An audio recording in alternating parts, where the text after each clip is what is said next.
ছাত্রছাত্রী সহ শিক্ষক অভিভাবকগণ উভয় সংকটে। স্কুলে নবনির্মিত দ্বিতল ভবনটি উদ্বোধনে রহস্যজনক গড়িমসির কারণে ব্যবহৃত হচ্ছে স্কুলের মিড ডে মিল পরিচালন সহ ছাত্রছাত্রীদের গঠন পাঠনের কাজ। উদাসীনতার জারি আবদ্ধ এবং কুম্ভ নিদ্রায় মগ্ন সরকারের পূর্ত দপ্তর, শিক্ষা দপ্তর সহ স্কুল কমিটি সহ স্থানীয় শিক্ষার্থী নেতাগণ। কোনো অজ্ঞাতকরণের ঠিকাদারের কথাই শেষ কথা। বলছিলাম করবুক মহকুমার অধীন দু একটি স্কুলের মধ্যে ৭০ দশকের পুরানো বিদ্যালয়টির কথা, যার নাম হচ্ছে এক যতন কুমার দ্বাদশ বিদ্যালয়, যার সুনাম এখনও সারা রাজ্যের বিভিন্ন প্রান্তে ছড়িয়ে রয়েছে। অথচ এই সুনামধর্মী ব্যস্ততম বিদ্যালয়টিকেও বেহাল দশায় দীর্ঘ বছর যাবৎ শিক্ষা দপ্তরে অথবা পূর্ত দপ্তরে কিংবা ঠিকাদারের সুস্থ কিংবা অসুস্থ মানসিকতার কারণে ভুক্তভোগী হচ্ছেন শিক্ষক, ছাত্রছাত্রী সহ অভিভাবকগণ, যা একটি সুস্থ সমাজের সুশিক্ষিত জনগণ মেনে নিতে পারছেন না। এই বিষয়ে শিক্ষক, অভিভাবক, করবুক মহকুমা শাসক সহ গোমতী জেলার জেলা শাসকের নিকট শরণাপন্ন হলে পরেও কোনো উদ্যোগ লক্ষ্য করা যায়নি। এছাড়া এই এলাকার সচেতন ব্যক্তিদের এবং অভিভাবকদের দীর্ঘদিন ধরে গোমতী জিএস নিউজ চ্যানেলকে আন্তরিকভাবে অনুরোধের ভিত্তিতে আজকের এই প্রতিবেদন জনস্বার্থে তুলে ধরা হলো। সচেতন ব্যক্তিগণ আরও বলেন, সরকার জনস্বার্থে কয়েক লক্ষ টাকা অর্থ মঞ্জুর করেছেন এই বিদ্যালয়ের ছাত্রছাত্রীদের অবস্থার প্রতি লক্ষ্য রেখে রোম সংখ্যা বৃদ্ধি করার জন্য। সেই মতো কাজও শুরু করে দিয়েছেন, কাজও প্রায় শেষ হয়ে গেছে। কিন্তু এখন উদ্বোধনের অপেক্ষায় দীর্ঘদিন ধরে খোলা আকাশের নিচে অবস্থান করতে দ্বিতল পাকা ভবনটি কেনই বা উদ্বোধন করা হচ্ছে না এখনও? কি তার সমস্যা, তার রহস্য উদ্ঘাটন করে অবিলম্বে দ্বিতল ভবনটি প্রতিটি রোম ছাত্রছাত্রীদের সুস্থভাবে পঠন পাঠনের জন্য উন্মুক্ত করে দেওয়ার জন্য আন্তরিক অনুরোধ উঠেছে সুচিন্তন ব্যক্তিদের তরফ থেকে।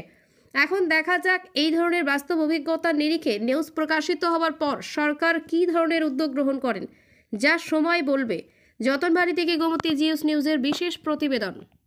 এটা এখনো আমরা আমাদের স্কুলে হ্যান্ড ওভার হয়নি। আচ্ছা, যে কারণে আমরা ওই রুমগুলো পাইনি। আচ্ছা, ওই বিল্ডিংটা যদি হয়ে যায় তাহলে আপনি কি মনে করেন প্রাইমারি স্তর আমাদের ক্লাস অ্যাভেলেবেল হবে? এত রুম তো লাগে না। না, এত রুম। আর নুনের ক্ষেত্রে কি এতটুকু লাগে? হায়ার সেকেন্ডারি স্কুলের জন্য এত রুম লাগবে? এই যে এই রুমগুলি ইউজ যদি সবগুলি করে হয়ে যাবে, হয়ে যাবে বিল্ডিংটা হয়ে যাবে। আর এখন তো এত ইমার্জেন্সি না যে এখন একটা বিল্ডিং করতে হবে, এত ইমার্জেন্সি না। যদি স্কুলের পারপাসের জন্য চিন্তা করি যে এই মুহূর্তে একটা বিল্ডিং করতে হবে, ওই বিল্ডিংটাই এখনো উদ্বোধন হয়নি।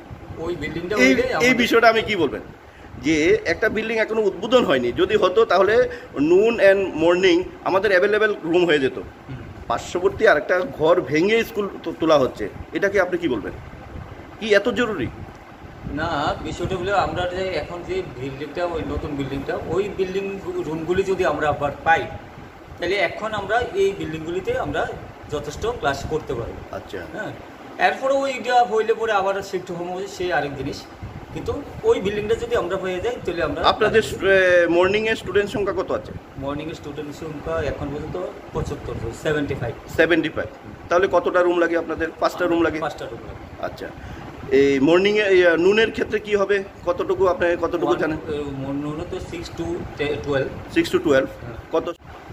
আচ্ছা, তো আপনাদের টিচার কীরকম আছে এখন এখানে? টিচার শর্টেজ আছে। কতজন লাগে? আরও আমরা 4 জন আছি HM সহকারে।